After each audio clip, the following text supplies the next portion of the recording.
marry poorly, and that can cause just as many problems in terms of the government needing to come in and take care of a weak population. But we're sort of unnecessarily delaying it. So everybody go out right now, go get married if you're not married, and we should be able to solve all these problems. In the spotlight tonight, conservatives' message for women voters. A Washington Post headline today summarized it as, "Conservatives to women, lean back." The Heritage Foundation marked the end of Women's History Month Monday with a panel discussion entitled "Evaluating Feminism, Its Failures and Its Future." No one on the panel had any ideas about how Republican presidential candidates can win larger shares of the women's vote, except, of course, urging all women to get married.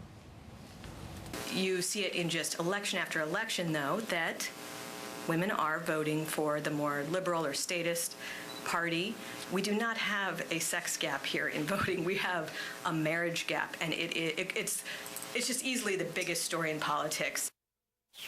Married women are happier, healthier, and more productive than single women. If we truly want women to thrive, we have to revive the marriage norm. We haven't yet achieved, though, a cultural consensus that all unwed childbearing, even among women who are older in their 20s and 30s and even 40s, is a mistake. That's where we need to focus our energy. If you care about people in the middle class and the lower classes who are really struggling, then you have to address the marriage issue, because that's the first step on the ladder to a more secure and happy life. How about more Republican women candidates? Would that help? It doesn't interest me whether a person who happens to share my chromosomes sits in the Oval Office. Doesn't interest me how many women members of the Senate there are. None of that is that important to me, and I recognize that by saying this out loud, this makes me a bad woman. I know.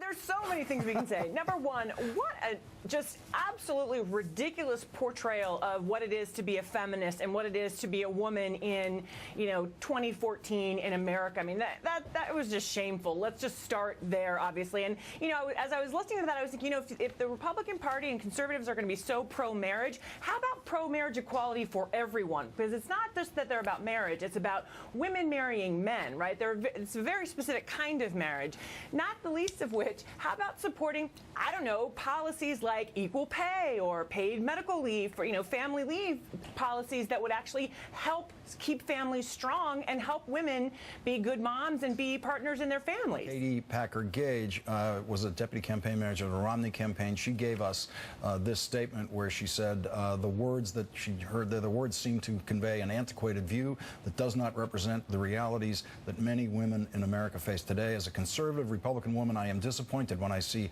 other conservative women showing a lack of sensitivity to that fact. And I believe our party's future success depends on communicating a message that acknowledges the daily struggles of many women, which are not going to be resolved simply by getting married. We must also recognize and celebrate the dreams and aspirations of women, whether or not marriage is part of that dream. I mean, my first question when I saw this today was, are any of these women married?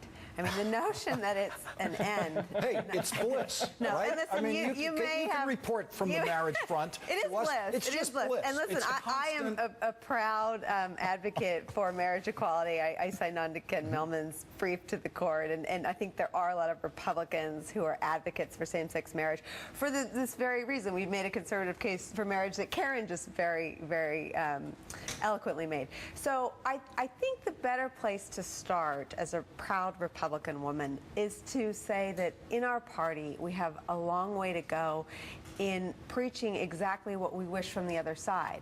So we wish for the other side. We make a lot of accusations about a war on women being waged by the Democrats. These women inadvertently, because I believe their motives were pure, they launched some pretty weighted grenades against women who may not feel the way they feel about marriage. And there are plenty of Republican women that none of these women were office holders, none of these women were running for office, none of these women work for Republicans who are being talked about as candidates in 2016. 2016. So I think that they did a lot of harm if their goal is to help elect Republicans in the future. Karen, go ahead. Yeah, well, part of the problem, Nicole, is that conversation, I'm not even going to try to paint a broad brush on the Republican Party with that conversation, but the problem with that conversation is it is too familiar to the conversation the Democrats, as we talk about the war on women, where we're having conversations, we're seeing policies be passed that essentially treat women like children who are too stupid to make their own decisions, to choose their own medicines. So part of what happens here is it is a broad brush that women are being painted with across a lot of the conservative ideology and policies that make it seem like you want to go back to the 1850s. And I think that's the problem. It's the tone of the conversation, and it is, the lack of putting forward any positive ideas about women and the kinds of things that could really support women and support families. Supposing that one of this prototypical woman's daughters succeeds well enough to attend college, is she content to send her daughter off to a campus where hooking up is considered normal and date rape is difficult to prevent? If so, she can thank feminism for that too. See, Nicole, I always thought that rape was the rapist's fault, not women's fault, and not feminism's fault. And hooking up happens in Mad Men at Miss Porter's, so that's been going on for a very long time, too. Listen, again, I understand that these women are in the spotlight and understand why that's the case today.